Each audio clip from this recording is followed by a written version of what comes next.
Okay, well, let's go ahead and get started. I'd like to thank everyone for joining us today. My name is Brian Seitz. I am the Director of Operations for VisionsLive US. We're in the midst of doing a series of short webinars that we hope will be informative and kind of fun and interactive, as much as webinars can be, around different techniques that we've been utilizing in the space, things that clients are coming to us and asking for, things that we have found really interesting and unique. And one of these areas is remote shop-alongs. Remote shop-alongs is something that we get questions and projects around on a fairly regular basis. And our system allows us to do a lot of live engagement during these remote shop-alongs. So what I'm going to do is tell you a little bit about VisionsLive and who we are, and then go into a bit of talk about a bit about what remote shop-alongs look like from our perspective, and then actually show you a demo of the interaction between a mobile device and our online management platform, and then talk about some tips and tricks that we've picked up along the way as we have taken part in these studies and really provided the technology and a lot of the learnings for our clients behind that. Feel free, if you have any questions, Elena Lesnick, who is my colleague, will be monitoring the chat and question section. So if you have any questions during the session, please don't hesitate to ask. I will try to leave a little time for Q&A at the end, but we only have 30 minutes, and I tend to talk too much. So there's that. The second thing is there's a few handouts that we've left in there. You should have access to it in your GoToWebinar control panel there.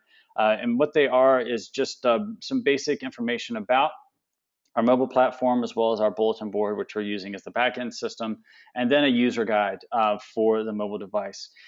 Anyone who's interested after this session can contact us. We are happy to set you up with a demo account and let you actually use these tools internally with your teams to try them out, see how they feel, ask us any questions, and talk about any other applications that you may have for them in the near future. Again, remote shop-alongs is only one area that we deal in. We deal in a wide spectrum of techniques and methodologies. So let's talk a little bit about what VisionsLive is. VisionsLive, we are a platform developer as well as a services provider.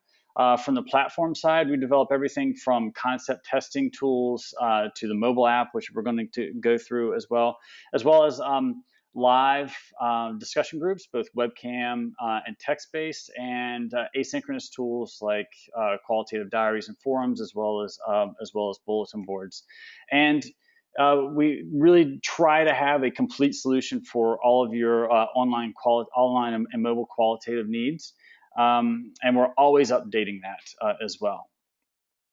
We also employ a what we call a project success team. We provide project support, moderation, recruitment, language translation, and transcription. Any of those needs you need that you may have around a project that either don't have the bandwidth in-house or have an external need. We also our platform is also available in 30 different languages. So a lot of times, especially in the US, we get requests for language support, both moderation, translation, that type of thing, discussion guide translation, and that kind of thing for ex-US projects as well. So we do a lot of that. And we have a 24/7 international support desk to assist with all of that as well. So let's just kind of jump into the shop-alongs. Shop-alongs, here's some of the questions we get from clients. First and foremost, what are they? And very simply put, remote shop-alongs are when we send respondents into the field without the supervision or the assistance of a live moderator or someone to follow them around into a shopping environment. We do a lot of this work in mostly big box stores, some mom and pop chains as well. But really, what they're intended to do is allow the respondents a little more freedom in their space. The only thing that we're adding to their experience is their mobile device, which generally they tend to have with them, and they're conducting different things on their mobile device while they're in these environments anyway. So we feel this is a very natural extension of the shop along experience. And what we really do is we provide the basic platform for them to achieve this work. And how they work is very simple. We structure a series of tasks and questions and schedule times for them to go out into the shopping environment and to perform those tasks. It may be taking pictures, it may be recording audio, it may about their decisions, it may be taking video of certain sections within that environment. And it could be just text-based responses we're looking for from them. But what's really unique about this approach in that we're not just sending them out and hoping that they're going to perform their tasks and answer their questions. We can actually communicate with them in real time. And this we find really goes to the basic the basic issue with a lot of the stuff, which is when it comes to mobile and online technologies, and that's around engagement. When they know that there's another person on the other end kind of monitoring things and is interested in what they have to say and can feedback questions to them and they can give their responses, they find that interactivity much more engaging and tend to spend a little more time performing the tasks, a little more care in performing the tasks, and giving a little bit richer insight around the information that they're being asked. And finally, the big question that we always get is, do they work? And absolutely, they do work. There is a little housekeeping that you have to do up front to make sure that things go off smoothly. But we'll go through the demo first, and then we'll go through some of the tips and tricks on the back end that we've come across and learned, sometimes the easy way, sometimes the hard way, to make sure that these sessions go off fairly smoothly. And again, so what we're really talking about today is the V Plus mobile app and how it interacts with our online platform. So in interest of time, why don't we just jump right into the demo component of this. And if you'll give me 1 second just to get my mobile device up and running. In one moment here, you'll see. Yes, here we go. So what you should be seeing here is on the left-hand side, you'll see that I have my mobile device up and running. You're seeing a mirror of exactly what's on my mobile device as it's happening in real time. And what you see here on the right is actually the online system that a moderator or a client would be involved in when they're looking at these watching these responses come in from the respondents in the field. So basically the way, I'll run you through really quickly how the process works. So the respondents get a very simple email that says, click here to join the discussion. If they're on their mobile device, it'll roll them through some, just brief introductions about, if you don't have our app, please click here to download it. But once they click here, it logs them directly into the mobile app once the mobile app is installed on their phone. And as you can see, it's a very streamlined interface. Across the top here, you have simple tabs. You have a clipboard area that just basically shows you all the tasks that you have to do. Any private messages that may have come through from moderators, as well as any notifications of information and probes that are being asked in real time from the moderators.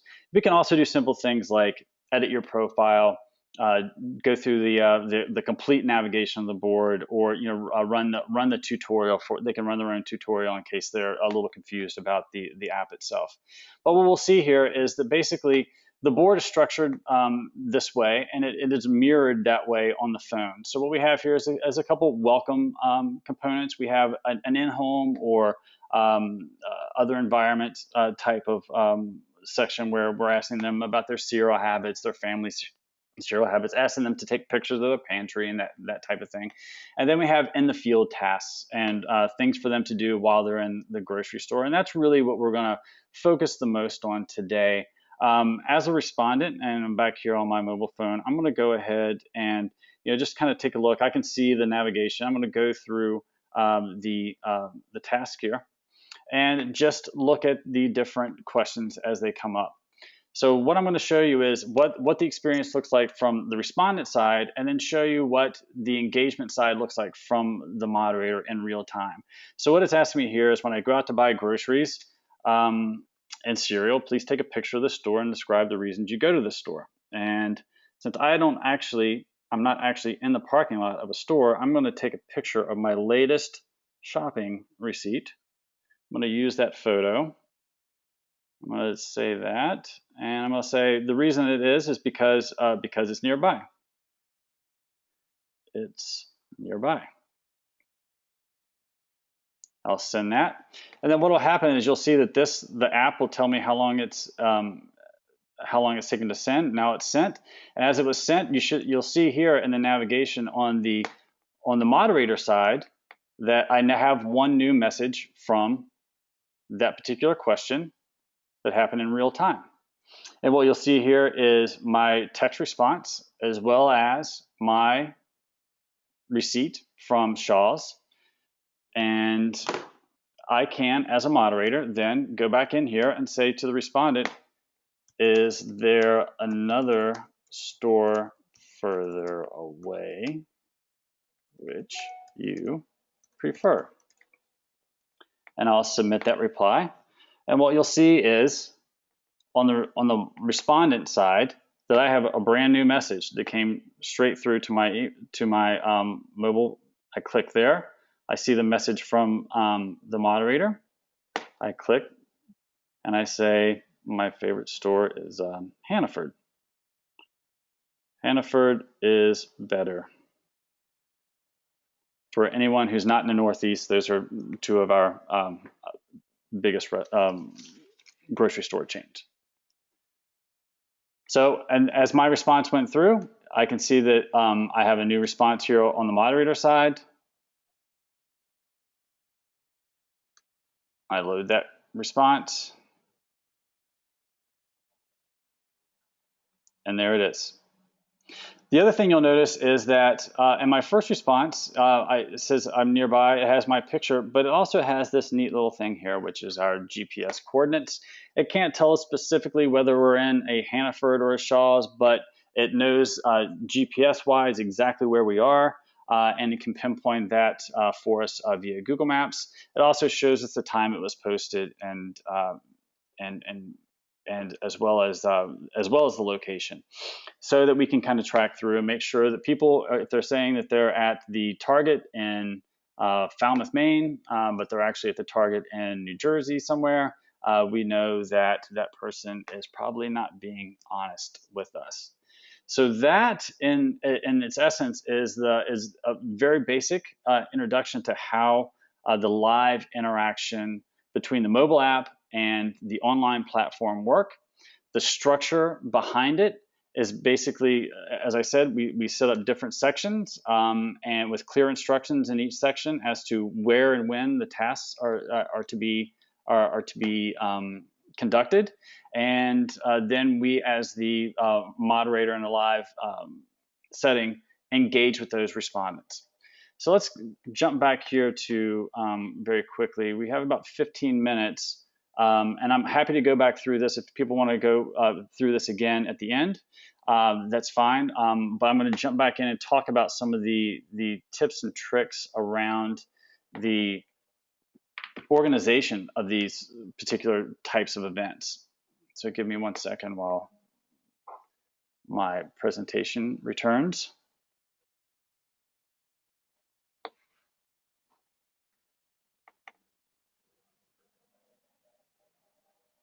There we go.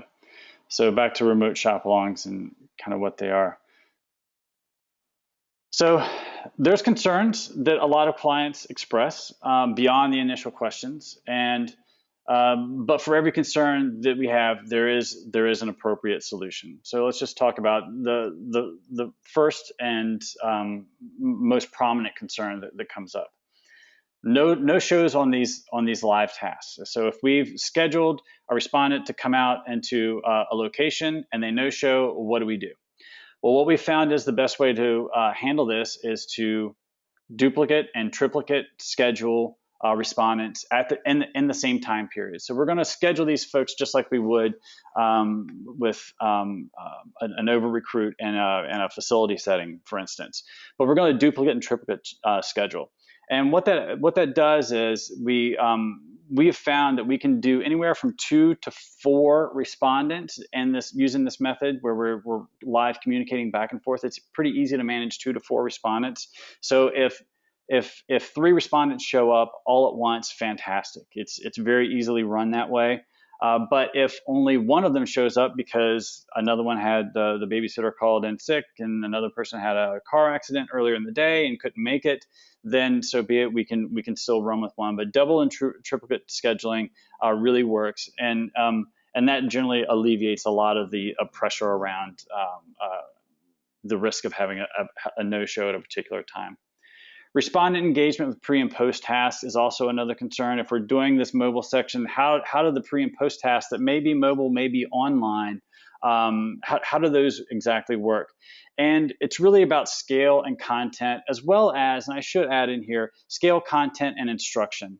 So what you really want to focus on is if you're asking real depth type questions, you're asking more intricate multiple sentence requirements for responses. You really want to kind of measure that against what you're doing on the mobile side. And what I mean by that is if you have pre and post tasks that are going to be much more depth driven, you want to make sure that those tasks are performed online versus on the mobile, because respondents do get frustrated with dealing with text-heavy responses when they're on their tiny keyboard on their mobile device. So you really have to pay attention to the scale and content of questions, and we help with that throughout the process. The other thing that is a concern often is the responsiveness between online and the app. And as you just saw, the responsiveness, sitting here on my nice secure network is instantaneous. But you may be in situations where you're viewing things from your office during a time when you may be doing a large data upload, or maybe maybe a bunch of people are watching the World Cup in the office right next to you. So that'll be eating up your bandwidth. So what you want to do to ensure the responsiveness and to be comfortable with as a researcher the responses between the online and the app is to do some live pre-tests. And to do those live pre-tests not only at random times, but around the times when you're planning on doing your live sessions with your respondents in the field. That's key, because bandwidth usage, across network goes up and down throughout the day. So you have to be cognizant of that. So do your live pre-tests at times when you're planning on doing the actual live interaction with the respondents. The next thing is concerns around tech-savvy respondents and the mobile app functionality. And what we really like to focus on here is making sure that we include in the recruiting criteria information that can kind of filter out those who are less comfortable with technology. And a lot of times, those who are less comfortable with technology will make it into these projects. It's kind of the nature of the beast sometimes, and depends on the quality of recruiter and all that. But what we like to do to back that up is to incorporate some skills testing exercises within the structure of the project. So these are basic skill testing things. They're not necessarily questions that you need to add to your discussion guide that you're going to utilize for your later analysis.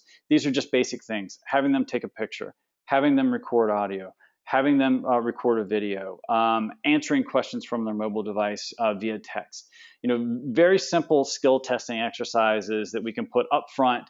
And if we find that there's issues with particular respondents and they're having problems not understanding or whatever, we can either replace them or make sure that we don't include them in the live portion of these exercises. The next one is always a big concern, and that is the concern around connectivity, especially Wi-Fi at some of these locations. Big box stores for instance, generally have very little Wi-Fi connectivity, and the further you get back in the store, the worse the connectivity can be for a particular thing. So we really need to understand the parameters of the project and spot test some locations in advance. And by testing, it's spot testing Wi-Fi. It's also trying out the uploads on 3 and 4G, because this is less about the app's ability to function in those environments. The app is going, anytime it has access to a data line, whether it's Wi-Fi or mobile data, it's going to upload that content. What you really need to understand, though, is what is the experience going to be like from the respondent side if I'm uploading, a 30-second video from the back of a Walmart, for instance.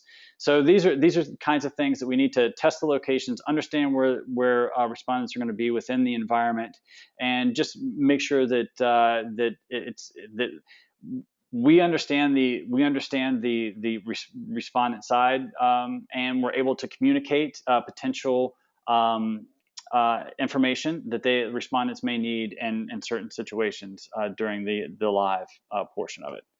And then finally, I cannot stress this enough, vendor alignment is always key. We find ourselves, as I'm sure many on this call do, in these projects with 4 or 5 different partners working on different components of a project. And in this instance, the communication between the research vendor, the recruiter, and the technology provider, which is us in this instance, is critical. You need to understand who owns which components, who's responsible for what, who's responsible for taking care of issues should they arise, and what are the lines of communications and whatnot. And if the client needs to be brought into these calls, even better, so that they understand this. But generally, if the vendors are aligned, if the processes and the scheduling is in place, and everyone's talking, these things can go very, very smoothly. So that's it. We have about 7 minutes left, and I'm happy to open it up for questions or comment. If anybody would like me to go back through the demo and show them a little bit more, if there's anything in particular that they would like to see, I am happy to do that.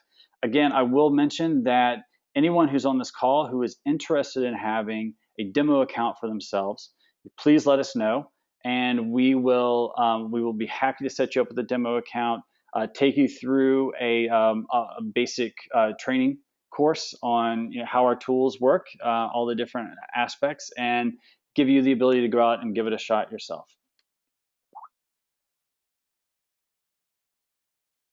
So I'm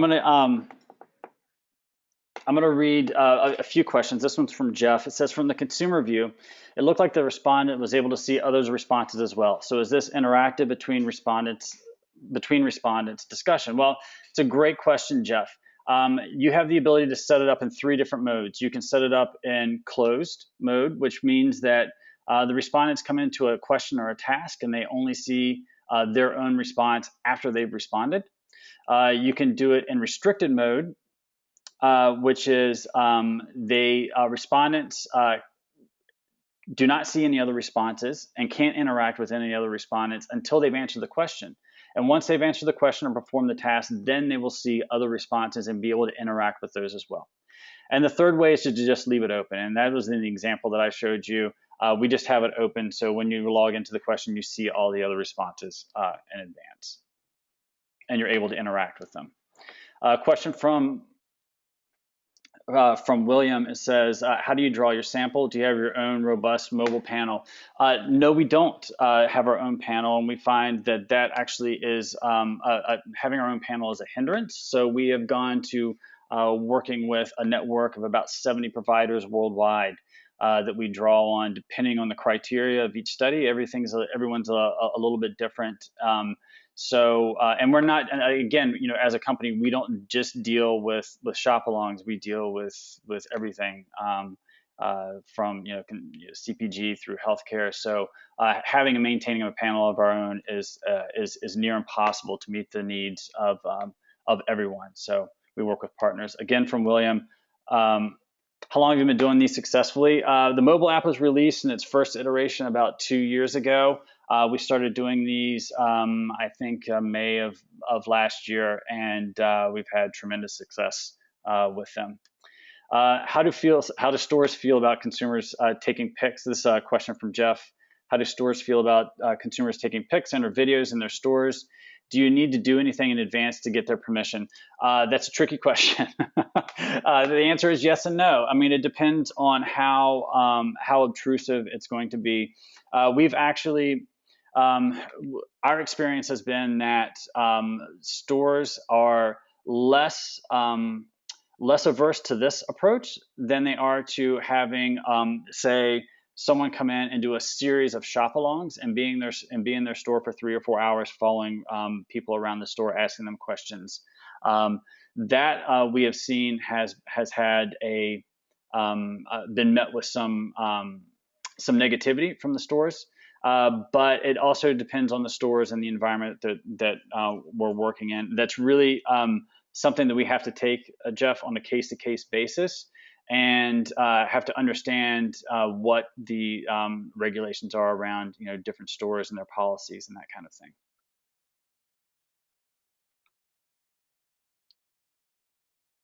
Are there any more questions? Well, fantastic. I will leave this recording out there if anybody would like to go back and review it. I'm also happy as well to set anyone up with a demo account following this. Feel free to email me. I'm brian.sites, S-I-T as in Tom, E-S, at VisionsLive, visions with an S.com. And I thank everyone for joining us.